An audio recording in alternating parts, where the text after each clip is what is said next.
You know, it's funny, isn't it? We talk about relationships all the time. The ups, the downs, the in-laws, you name it. But there's this one topic that often gets swept under the rug. Oh, I know exactly what you mean. It's the let's not go there topic. Exactly. And that topic is intimacy. More specifically, the challenges couples face when it comes to intimacy. It's the elephant in the room, right? Mhm. Or maybe the elephant in the, well.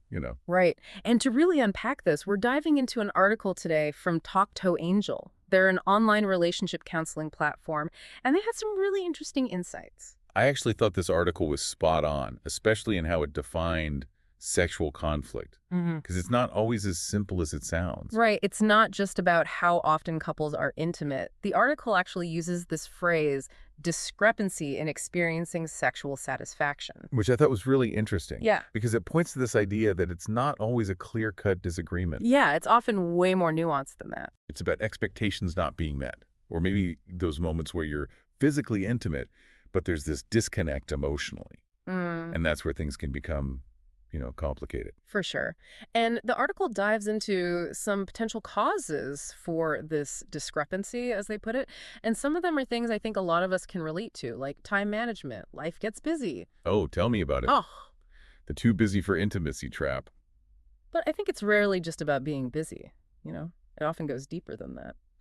How so? Well, it makes you wonder about priorities, right? Like, how are couples negotiating their needs, both individually and as a couple, within their daily lives? That's a really good point. And this article doesn't shy away from those tougher questions. They actually get into things like financial stress, disagreements about parenting, even those lingering resentments that can build up in any relationship. Absolutely. I can't tell you how often I see that in my work with couples. Those unresolved issues, those little frustrations we sweep under the rug.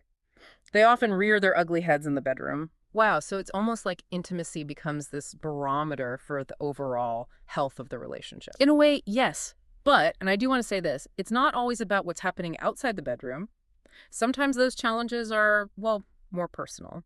The article talks about mismatched libidos, maybe body image struggles, or even medical conditions that can impact desire. And while those topics can be tough to discuss, even a little embarrassing sometimes, the article makes a really crucial point. And what's that? It emphasizes that these challenges are much more common than we might think. And maybe even more importantly, they're not insurmountable. Like, there are solutions. There's hope. That's so important to remember, and it's something I always try to convey to couples. Acknowledgement is that first step, and from there, well, this article has some really solid strategies for addressing these very challenges. So strategies, let's get practical. Give me the tools, because I think we all want to know, how do we actually address this stuff? Well, sometimes the most effective solutions are the simplest, right? And this article, it starts with something that, I'll admit, when I first read it, I was a little, skeptical. Okay, you've got me intrigued. Scheduling. Scheduling, like scheduling intimacy. I don't know, that just sounds so, I don't know, unromantic, clinical. Right? It sounds a little counterintuitive, doesn't it? Yeah. But the way they explain it, it actually makes a lot of sense. Okay, I'm all ears. Convince me. So think about it. Life gets busy, we're running around, we're exhausted, and intimacy, it often gets relegated to those leftover moments at the end of the day. Oh, absolutely. You're running on fumes. You barely have the energy to brush your teeth, let alone, Exactly.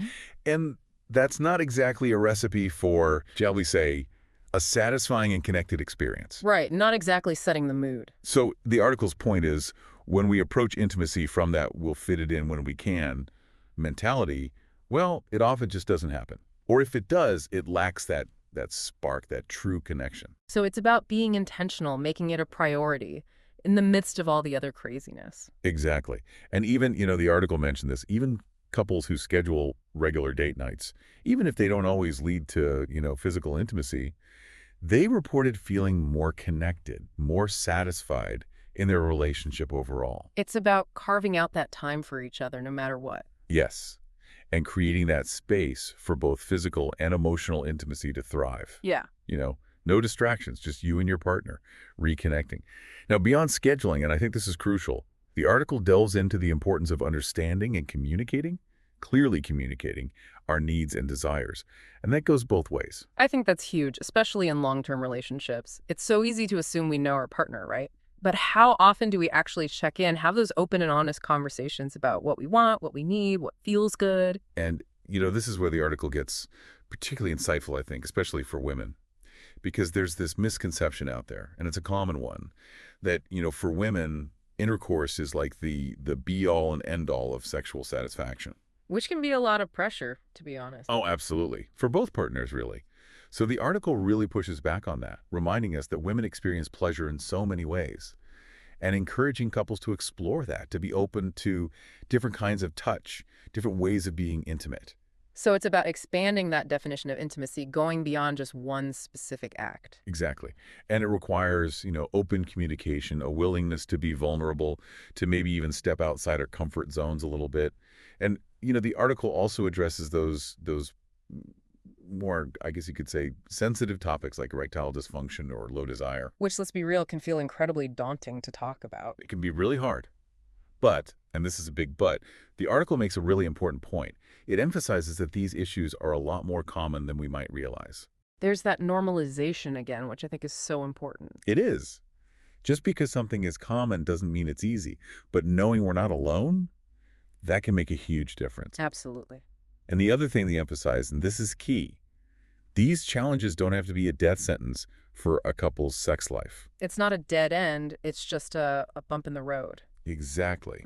And sometimes it might mean seeking help, whether that's therapy, whether that's talking to a healthcare provider. There are resources available to help navigate those challenges. And I love that Talk to Angel as a platform. They really highlight that, right? That seeking professional help, it's a sign of strength, not weakness. 100%.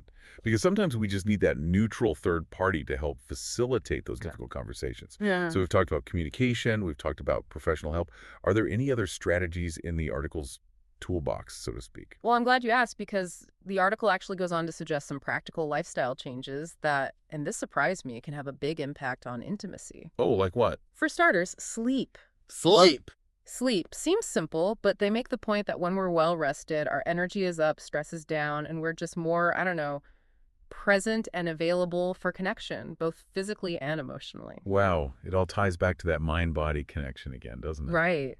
It's amazing how much our physical health impacts literally every other aspect of our lives. It's true. And, speaking of that mind-body connection, the article also touches on the importance of stress reduction techniques, and they specifically call out Kegel exercises. Kegels. Interesting. I usually think of those more in the context of postpartum recovery, not necessarily, spicing things up in the bedroom. Right. I think that's a common association. But here's the thing. Kegels, they're not just for after childbirth, and they're not just for women either. Oh, really? Tell me more. I'm intrigued. Kegels. Interesting.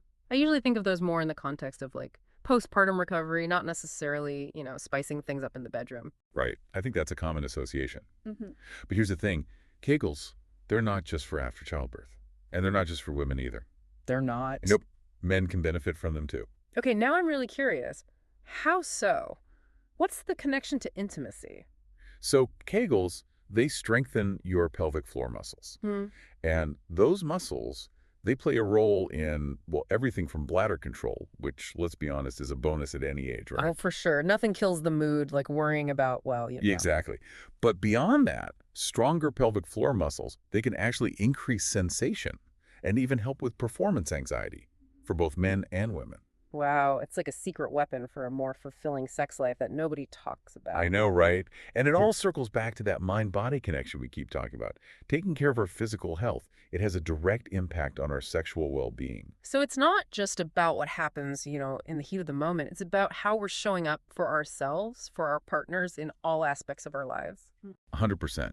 It's about that deep connection, that feeling of intimacy.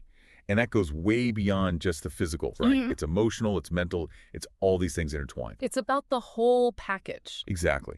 And the thing is, it takes effort. It takes communication. And like anything worthwhile, it takes time, right? It's a journey. Exactly. It's an ongoing journey. So for those listening who maybe they're relating to some of these challenges, what would you say is the most important takeaway from all of this? If I had to boil it all down to one thing, I'd say, don't lose hope. Seriously. This article, with all the different facets of sexual conflict it covers, it ultimately offers hope. These issues, they're common. Feeling stuck, it doesn't have to be the end of the story. There's always something we can do, even if it's just starting the conversation. Exactly. And the tools are out there. There are resources, there are strategies, And sometimes just having those conversations, just starting to chip away at those challenges, that's the hardest part. Communication is key, right? Yeah, always. And one thing that really resonated with me from this article, and it ties back to what we were saying earlier about, women and pleasure, it was this idea of approaching intimacy with a sense of curiosity, even playfulness. Ooh, I love that. Like, even in a long-term relationship, even when we think we know everything about our partner. Right.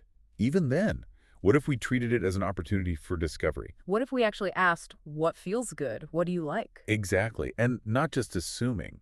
And maybe that's something your listeners can take away from this. What if they made it a point to, um, really explore, rediscover what lights each other up? And not just in the bedroom, right? But in all aspects of their relationship. What a beautiful thought to end on. It's about keeping that spark of discovery alive, remembering that intimacy, it's not a destination, it's a journey. And journeys, they can be pretty amazing, wouldn't you say? Absolutely. It's all about embracing the journey together.